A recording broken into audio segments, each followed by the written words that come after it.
Kaya nga nagrarally ang tao. Dahil hindi sila sang-ayon at di na nila kayang lunukin yung korupsyon sa administration mo. Alam mo, BBM, bangag ka talaga. Hindi mo ba talaga nakikita ang reality? Bukas ko lang ng aking phone.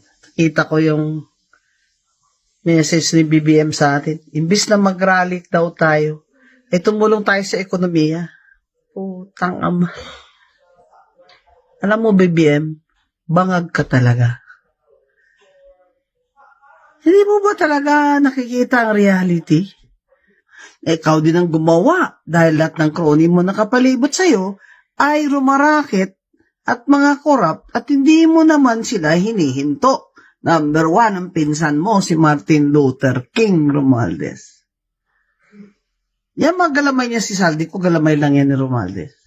Pero ang talagang crony mo, ay ang pinsan mo, hinayaan mo. Kaya pinirmahan mo yung General Appropriations Act, yung budget ng 2025, saan doon ang mga hundreds of billions na mga insertion, ghost project at substandard na infrastructure projects nitong mga putang amang congressman na mga korap.